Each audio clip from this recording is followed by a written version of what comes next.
Bersedia. Ya. Yang main-main. Selanjutnya dok, selanjutnya setelah kita mendapatkan persetujuan dari pasien, kita akan memulai prosedur. Yang pertama kita akan melakukan inspeksi, yang dimana inspeksi ini kita akan melihat pertama itu ada level of consciousness atau bagaimana tingkat kesadaran mereka. Yang pertama itu ada di compos mentis, kemudian ada di somnolence, stupor, dan akhir itu ada di koma. Kemudian selanjutnya kita juga dapat melihat dari sign of distress atau tanda dari penyakit. Contohnya misalkan di bagian torakal ada trauma, dia akan melakukan memegang bagian traumanya sebagai bentuk defensif agar tidak terkena trauma lagi. Kemudian selanjutnya kita juga dapat melihat dari facial expression-nya yang bisa menandakan contohnya itu penyakit namanya anxiety. Nah itu matanya ntar ketika kita kontak mata itu dia seperti menolak atau ya seperti ada tanda-tanda pada facial expression-nya. Kemudian juga kita dapat melihat dari nutritional status atau status nutrisinya bagaimana, apakah dia terlalu kurus atau malah over, terlalu banyak di obesitas. Kemudian juga selanjutnya kita juga dapat melihat dari bagaimana dia berbicara dan juga mannersnya berbicara. Kemudian juga selanjutnya kita dapat ketika kita menjabat tangan di awal tersebut, kita juga dapat melihat apakah ada hiperhidrosis pada tangannya atau seperti berkeringat yang bisa menandakan juga penyakit anxiety atau kecemasan. Kemudian selanjutnya juga kita dapat melihat dari mental illness-nya atau dari mentalnya bagaimana, apakah ada tanda-tanda dari mental illness atau tidak. Kemudian selanjutnya kita juga dapat melihat dari struktur dan postur dari tubuhnya, apakah tubuhnya itu simetris, apakah cocok untuk seumuran itu ya. Kemudian selanjutnya kita juga dapat melihat dari movementnya, apakah halus atau tidak, dan juga dari walking gait-nya ketika dia masuk dari ruangan. Kita juga dapat melihat bagaimana dia jalannya, mungkinkah ada limping atau seperti ada bincang ya. Kemudian selanjutnya kita juga dapat melihat dari perubahan dari skin colors-nya atau perubahan pada kulitnya. Contohnya itu ada misalkan terkena trauma karena benturan, mungkin akan ada kemerahan atau ada kemerahan. Kemudian juga selanjutnya others of the body atau bau dari tubuhnya, mungkin pada pasien diabetes akan ada bau aseton. Kemudian juga selanjutnya jika dia habis mengonsumsi alkohol atau mengonsumsi rokok, maka akan ada bau seperti itu. Kemudian juga selanjutnya kita juga akan menginspeksi pada bagian yang terutama itu dikeluhkan oleh pasien. Misalkan pasien itu mengeluhkan pada bagian dada kiri, maka kita akan lebih memperhatikannya di situ. Setelah kita melakukan inspeksi, selanjutnya itu adalah proses palpasi, yang dimana palpasi ini yang pertama itu adalah palpasi superficialis, yang dimana ini bentuk meraba untuk mendapatkan contohnya itu adalah nyeri tekan, pembengkakan, atau ada perubahan suhu. Oke. Baik Pak, saya akan melakukan perabaan pada dada Bapak. Mungkin sedikit tidak nyaman Pak, Bapak boleh? Kelihatan nggak? Nah, ini superficialis itu cuma jadi tekan, perubahan suhu, sama kalau ada pembengkakan jadi superficial doang, cuma kayak kita aba-aba. Nah, kemudian juga selanjutnya kita akan mencari vibrasi atau getarannya dengan cara menyuruh pasien ngomong 77. Baik Pak, boleh bicara 77. Kemudian 77. Kemudian di stand sini, terus 77. Nah, setelah bagian anterior juga jangan lupa di bagian posteriornya 77. Sini nggak sih? 77. Nah, selanjutnya setelah vibrasi itu, selanjutnya kita akan melakukan palpasi itu yang di bagian diskus cordisnya untuk melihat apakah ketika dia bernafas itu simetris atau tidak bagian kanan atau kirinya. Baik Pak, boleh bernafas. Tapi nggak pakai kanban. Pak, sekarang bagian belakangnya. Kalau ini saya pada sama bagi kita vaksin. Oh iya. Iya. Baik, setelah melakukan palpasi, selanjutnya itu adalah perkusi, yang dimana perkusi ini lupa lagi.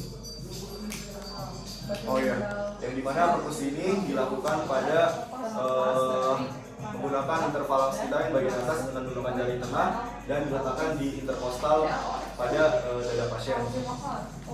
Baik Pak, saya akan melakukan ketukan. Bentar, sabar Pak.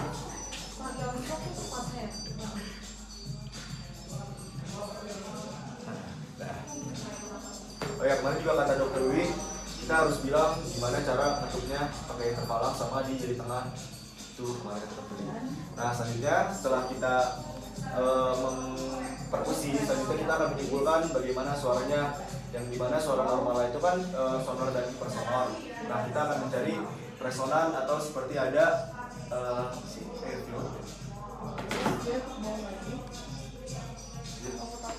ya airfield sama dal, yang dimana dal ini suara yang tidak normal itu dal sama yang resonan. Kalau dal itu kayak suara kalau misalkan kita di kompak jaringan apa sih, misalkan di lemak suaranya kayak dup tuh kompak lah ya kayak dup. Nah selanjutnya setelah perkusi itu di bagian toraks ada auskultasi. Nah auskultasi ini terdapat 3 titik.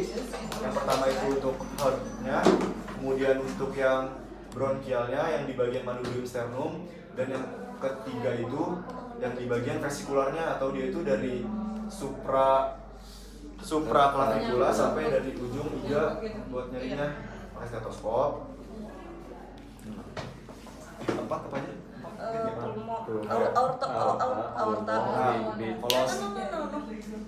Aorta, pulmo, bawah, baru Tricus pedalis. Nah, kalau di kelas A yang bagian jantungnya dibagi lagi jadi 4. Ada yang apa?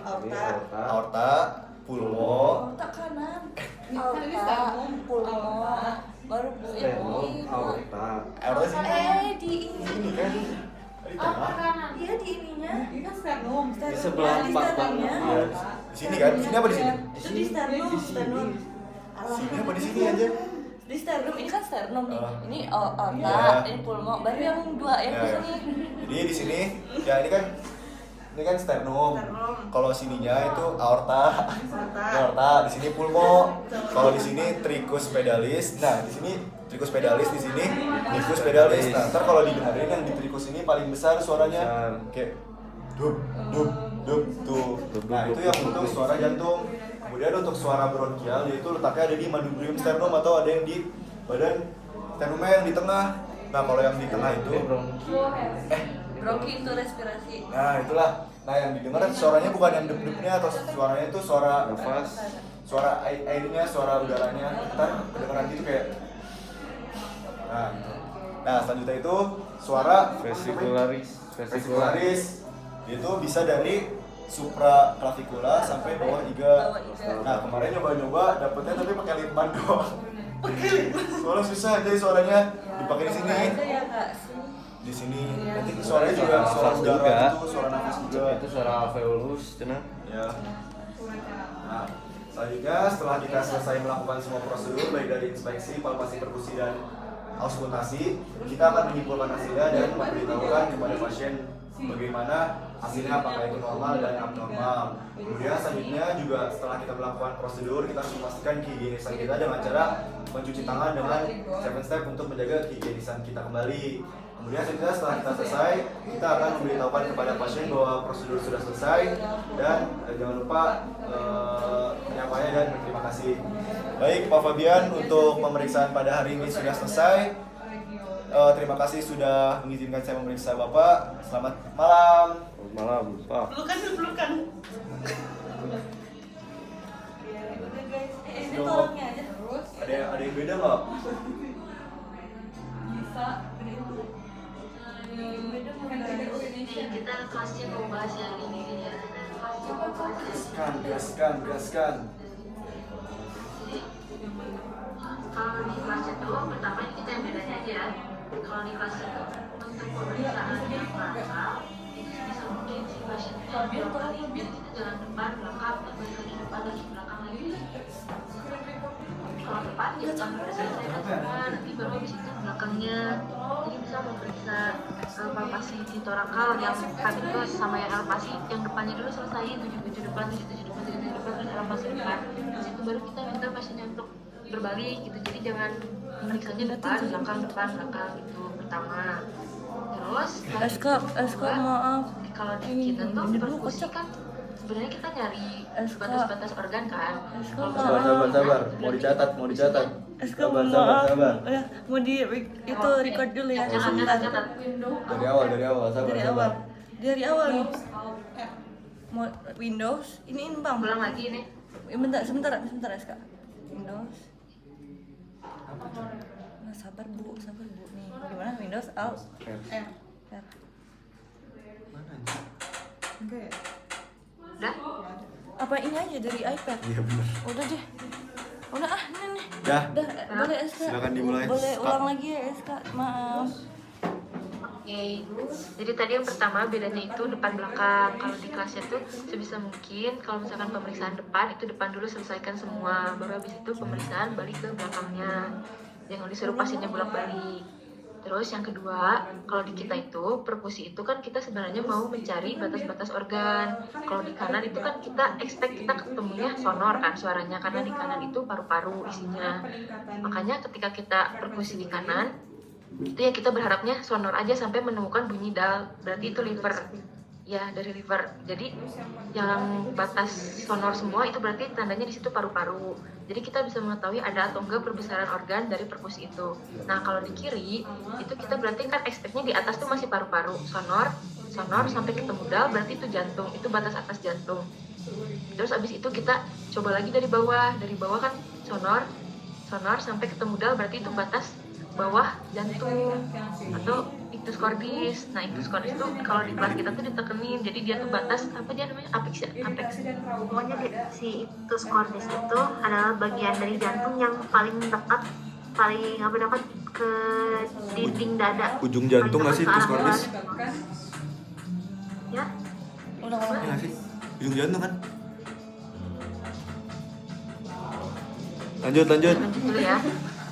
Lanjut dulu. Terus juga kalau yang dari samping, kalau yang jantung itu dari samping juga. Jadi habis kita atas bawah, dari kiri juga bukan nyobain namanya. Jadi perkusi juga dari kiri buat nyari batas jantung juga yang sebelah kirinya di mana.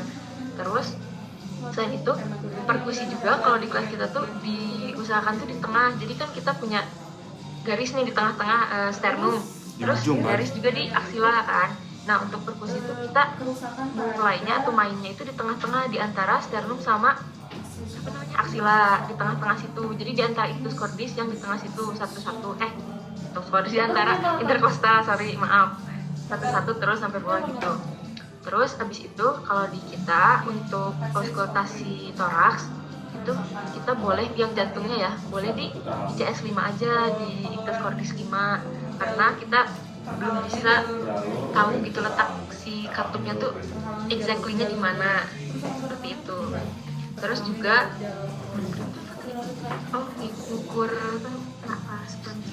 ngukur yang bronkial itu kalau kalau dokter Hamdan tuh kemarin bilang yang penting tuh vesikularnya ya, karena kan kita kalau misalkan nyari suara paru-paru dan suara apa ada kelainan pada paru-paru tuh pasti ngedengarnya itu dari vesikular suaranya, makanya ditekanin banget tuh vesikular. Nah kita tuh belum tahu kalau misalkan bronkial dengerinnya di apa dan dengerinnya di mana. Mungkin dari kelas lain ada yang bahas soal auskultasi nafas bronkial itu, soalnya kita belum tahu Di YouTube kan? Yang kelas lain nggak ada emang. Bronkial tuh yang suara bunyi kan? Jadi yang di madu sternum. Kalau tadi auskultasi toraks itu jadi cuman di interkostal 5 doang. Bukan kalau yang jantungnya. Kalau misalkan yang torak yang lain, yang paru-paru kita dengar suara paru-parunya. Nah yang tadi kalau kita tuh ditekeninnya itu di vesikularnya, di paru-parunya. Kalau misalkan yang bronkial kita belum tahu di mana ngedengerinnya. Kalau untuk suara jantung, kalau kelas kita itu boleh di ICS 5 aja, di interkostal 5, di ictus cordis buat dengerin suara jantungnya. Gitu. Kalau di kalian bagaimana? Kalau di kelas B sih auskultasinya kurang dibahas, paling yang ditekenin tuh si perkusinya sama dokter Fen itu. Tapi Vel, untuk perkusinya itu gimana? Sama nggak? Apa ada yang beda gitu? Sama sih perkusinya tadi yang kayak axilla sama sternum midline-nya, terus mungkin buat ngelakuin perkusinya tuh dibandinginnya tuh kiri dan kanan bukan atas dan bawah. Jadi misal mulainya dari kanan nih terus ke kiri baru ke bawah baru ke kanan gitu. Jadi buat intinya mah kata dokter Fen itu jadi kita tuh meriksa bagian kanan dan kiri apakah ada perbedaan. Terus kalau buat tekniknya sama sih kayak yang dijelasin Salim sama Fariza tadi. Terus batas-batas organ-organnya juga sama. Paling jangan salah kalau ngebedain si itu kamu si perkusinya tuh kena si interkostal atau kena kostalnya. Kadang kan salah nempelin tuh jadi malah kedengarannya dal.